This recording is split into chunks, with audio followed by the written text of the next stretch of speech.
Bonjour tout le monde, bienvenue à cette deuxième partie de mon top 9 interactif. Top 9 interactif parce que je vous présente 3 jeux de mon top 9 à chaque semaine et vous devez voter dans les commentaires et sur Facebook pour le jeu que vous préféreriez avoir une vidéo plus complète, donc un review complet avec un overview des règles et tout ça, et du gameplay. Donc, sans plus attendre, la semaine dernière, j'ai présenté la première partie. D'ailleurs, vous allez pouvoir suivre le lien qui apparaît à l'écran pour pouvoir aller la voir si vous ne l'avez pas vu. Eh bien, on commence la deuxième partie maintenant.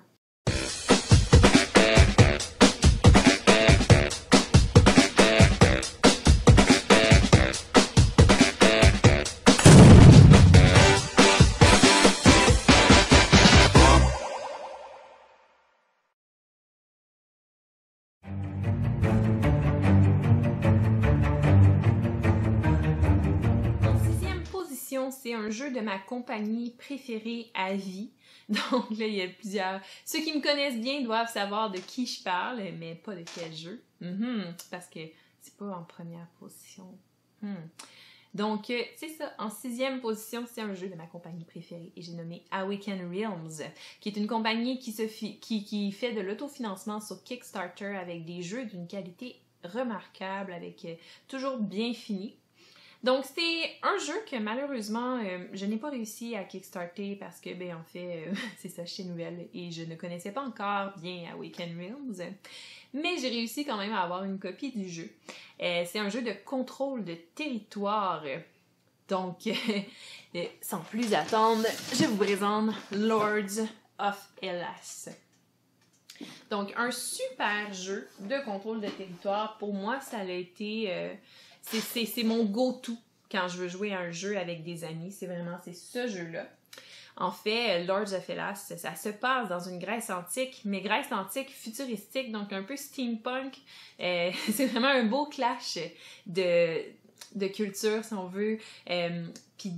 Puis en fait, de era, là, je sais pas comment dire, d'ère. Donc, entre le futur et la Grèce antique. Donc, ce qui veut dire en fait que on va combattre des monstres mythiques, mais les monstres mythiques vont être des monstres mythiques réinventés avec un petit style robotique. Pour vrai, c'est vraiment bien fait. J'étais un peu sceptique au début, le thème m'attirait un peu moins, mais finalement, c'est vraiment très bien présenté. Donc, dans Lords of Hellas, on incarne des héros grecs. Et là, ce qu'on veut faire, c'est d'essayer de contrôler le territoire. Il y a plusieurs façons de remporter la partie et ça, c'est ce qui rend le jeu fantastique. Donc, on peut gagner la partie en contrôlant les territoires. Donc, si on réussit à contrôler 2 territoires au complet, on remporte la partie. On peut gagner la partie aussi en contrôlant des temples. Donc, si on contrôle un nombre X de temples, on met fin à la partie et on gagne la partie. On peut gagner la partie en tuant des monstres mythique. Donc, et on peut également gagner la partie en contrôlant un territoire où on va avoir construit un monument, donc à finaliser un monument, devrais-je dire, pendant un certain nombre de tours. Et là, si on réussit à contrôler le territoire pendant ce nombre de tours-là, on a gagné la partie. Donc, il y a beaucoup de choses qui se passent dans le jeu. Je pense que c'est ce qui le rend aussi bon parce qu'il y a plein de façons de gagner. Et il y a tellement de choses qui se passent que quand on joue jusqu'à 4, parce qu'ils jouent jusqu'à 4, en fait, des fois, pendant que tout le monde s'attaque, tout ça, nous, on réussit à sneaker un peu, faire des choses que les gens se rendent pas compte. Puis finalement, on met fin à la partie, puis personne ne l'a vu venir. Puis c'est ça, je pense, qui fait tout son charme au jeu.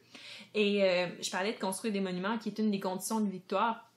Donc, on peut construire des monuments. Et là, c'est des miniatures qu'ils ont créées. Et ça, c'est fantastique. Je pense qu'ils sont en 4 ou 5 morceaux. Et là, au début de la partie, on voit vraiment juste le pilier de cette statuette-là. Ça représente des dieux grecs. Donc, on a Zeus, Athéna, puis... je me souviens plus du 3e. Bref. Donc, on a juste la base. Et là, au fur et à mesure de la partie, quand on arrive à un certain moment, on choisit quel bâtiment on développe. Quel monument on développe. Et là, on voit vraiment la figurine prendre vie au courant de la partie. Et ça devient des figurines assez massives, là, hautes à peu près comme ça, et magnifiquement bien fait. Et là, c'est vraiment plein de principes intéressants dans le jeu. Donc, les principes d'action, on a plusieurs actions disponibles. Une fois qu'on le fait, elle est plus disponible jusqu'à temps que quelqu'un choisisse l'action construire un monument. Où là, justement, il va améliorer un des 3 monuments à son choix.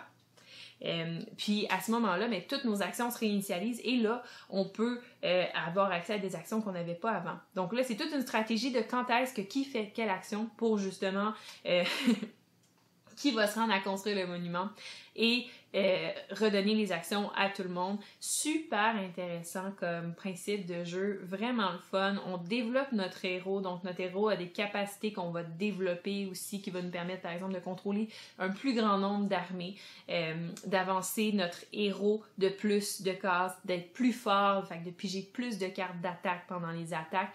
Donc dans ce jeu-là, il n'y a aucune mécanique qui est commune. Donc des mécaniques là qu'on retrouve dans plusieurs jeux. Oui, il y a certaines ressemblances, mais pour vrai, c'est toutes des choses vraiment originales. Puis comme si c'était pas assez, je vous ai nommé les trucs, les conditions de victoire, fait qu'il y a tout ça qu'on peut faire dans la partie. Mais dans notre tour, les monuments, à quoi ça sert? Ça sert à envoyer nos prêtres prier sur ces monuments-là. Puis quand ils vont prier à certains monuments, c'est là qu'on upgrade notre personnage et qu'on développe d'autres trucs vraiment intéressants. Les combats, c'est pas des dés, c'est vraiment un système super intéressant de blessures spécifiques qu'on peut faire, dans le fond, aux monstres mythiques ou aux monstres mythiques, en fait. Il y a aussi les combats entre les joueurs, tout ça. Fait que, bref, c'est un jeu qui est extrêmement profond. Donc, ça prend une couple de parties avant de vraiment saisir toute l'ampleur de ce jeu-là, puis la profondeur.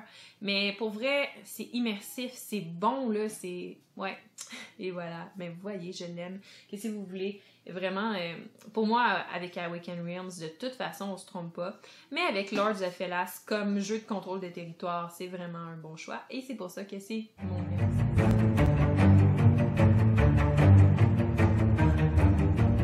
En numéro 5, donc, tout d'abord, il faudrait que je vous dise que quand j'ai fait mon top 9, parce que je l'ai réalisé il y a quelques mois déjà, puis il n'a pas changé, même si j'ai eu quelques ajouts dans ma collection. Ça reste encore ces jeux-là, fait que vraiment, c'est des jeux que je considère vraiment solides. Ça n'a pas changé, sauf pour un. Donc, normalement, en 5e position, on allait voir Underwater Cities. Et là, ben, finalement, c'est un autre jeu avec certaines mécaniques semblables, mais quand même assez différents. Donc, je vois le lien. Là. Certaines personnes disent que les deux sont très, très semblables, puis qu'un va peut-être inhiber l'autre, dans le sens que si t'en as un dans ta collection, tu joueras pas à l'autre. Je ne suis pas d'accord avec ça, parce que les deux sont très différents, mais bref. Et c'est un jeu que j'avais une relation amour-haine depuis longtemps, parce que probablement que quand je l'ai découvert, j'étais trop tôt dans mon développement ludique. Donc, probablement que c'était un jeu qui était trop complexe et que j'avais de la misère à saisir toute la profondeur du jeu. Et bien, éventuellement, j'ai joué à l'application, tout ça. Eh bien, je pense que la plupart de vous, vous avez découvert de quel jeu je voulais parler. Et c'est Terraforming Mars. D'ailleurs, j'ai fait une série de 3 vidéos avec Terraforming Mars, dont une où je le pimp.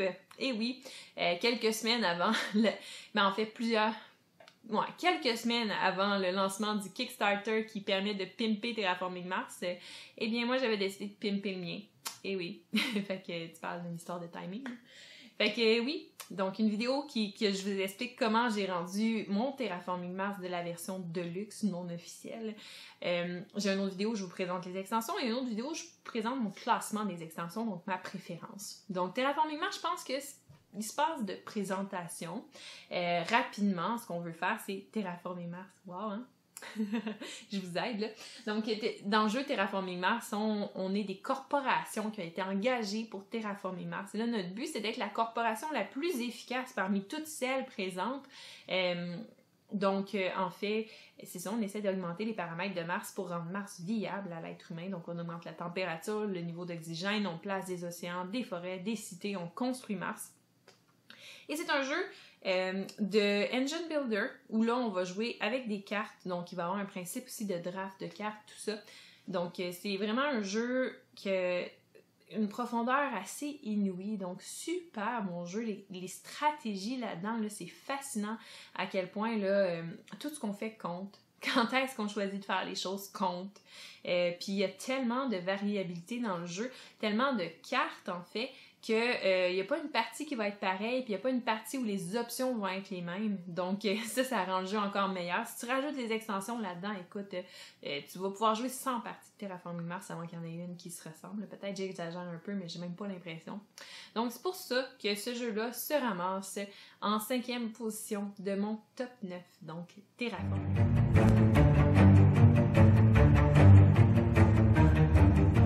En 4e position, c'est un jeu que, quand je l'ai découvert en magasin puis que j'ai voulu l'acheter, je commençais dans les jeux de société puis j'ai vraiment été contente de pas faire cet achat-là à ce moment-là parce que je pense que je l'aurais pas apprécié à sa juste valeur. C'est un jeu de Cool Mini or Not qui a été développé par Eric Lang, donc qui est connu entre autres pour Rising Sun, Blood Rage, Death May Die dernièrement, et The Others. Donc, je vais sortir la boîte. Donc, The Others, Seven Sins, c'est mon numéro 4. Donc, quand on le voit a priori, on se dit qu'il ressemble beaucoup à Zombicide. Fait que là, on se dit, bon, mais ça va être un jeu qui va être simple, ça va être un jeu que je vais pouvoir sortir quand je vais vouloir avoir une soirée no brain avec mes amis. Et c'est là qu'on fait l'erreur.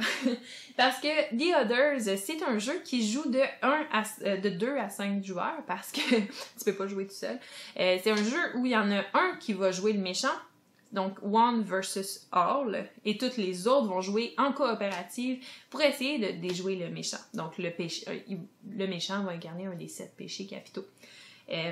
C'est vraiment un jeu qui est solide et intéressant parce que tu as plein de décisions que tu vas prendre dans ce jeu-là.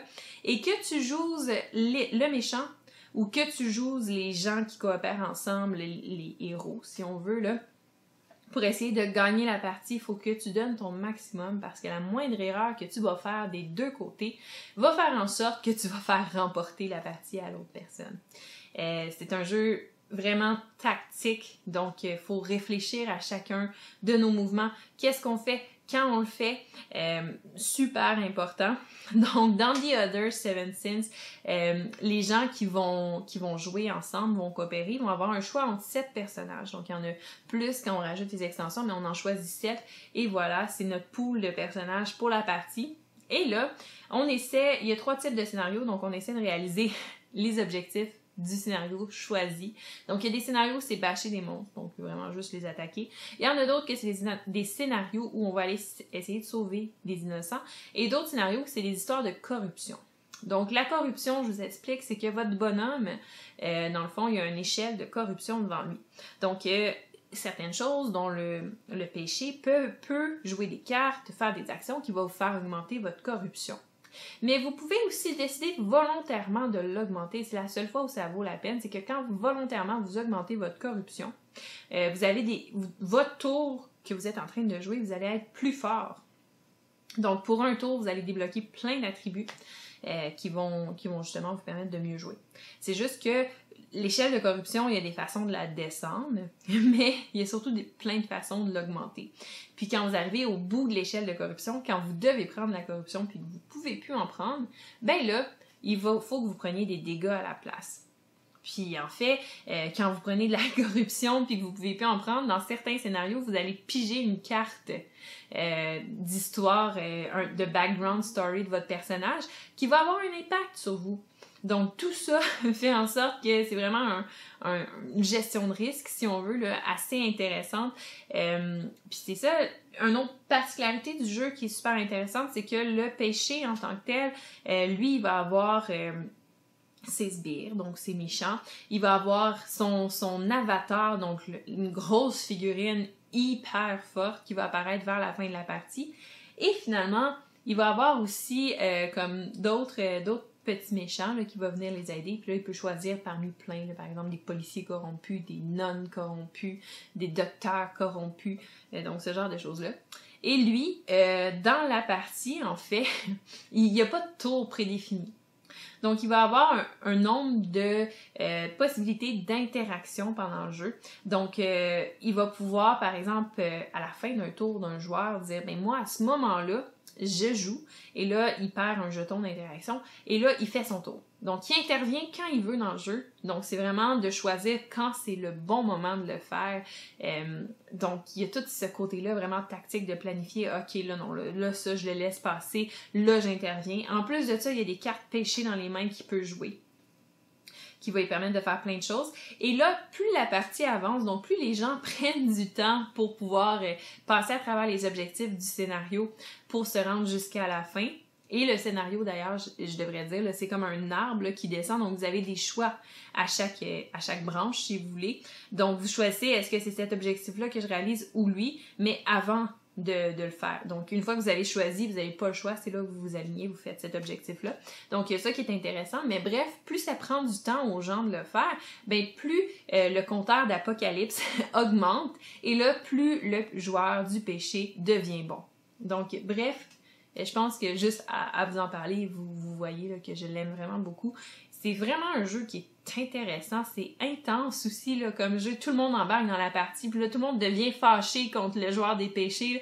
Puis là, des fois, t'es comme « Oh, mais je m'excuse! » Mais ouais, il faut pas faire trop ça, parce que dès que tu commences à vouloir t'adoucir un peu pour aider les gens, ben, c'est là que tu te fais avoir par tout le monde.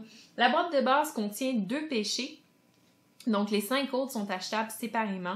Je pense qu'il est plus difficile à avoir parce que c'était un Cool Mini or Not Limited, dans le sens que, donc, il est pas créé à grande échelle, mais je pense que c'est encore possible, c'est réalisable de pouvoir se procurer une copie. Bref, je vous le conseille si vous aimez les jeux d'aventure, un peu style Dungeon Crawler, mais avec beaucoup plus de profondeur que Zombicide. C'est un choix, c'est excellent. Et c'est ma 4e position. Ça. Oui, 4e position, et c'est The Others. C'est ce qui met fin à ma 2e partie de mon top 9 interactif. Donc, maintenant, c'est à votre tour. Vous devez voter en commentaire ou encore sur Facebook pour le jeu qui vous intéresse le plus dans les 3 que j'ai mentionnés, et je vais vous faire une vidéo plus complète, donc un overview du gameplay, des règles, tout ça, et mon review, là, vraiment, là, tout ce que j'aime, et les points négatifs aussi, parce que malgré toute la perfection de tous les jeux, il y a des points négatifs. Donc, vous pouvez faire ça en commentaire maintenant. Si vous avez aimé la vidéo, n'hésitez pas à me laisser un petit pouce pour me le dire, c'est toujours vraiment apprécié. N'hésitez pas également à vous abonner à ma chaîne et à vous abonner à ma page Facebook, parce que c'est là que tout se passe. À chaque semaine, je sors beaucoup de vidéos live où vous pouvez venir me dire un petit bonjour. C'est toujours, c'est toujours apprécié, ça aussi. Je sors une podcast à tous les vendredis. Donc, beaucoup de choses qui se passent avec Mixdeal, et c'est sur Facebook que ça se passe. Donc, d'ici là, merci d'avoir écouté et je vous souhaite une très belle journée. À la prochaine.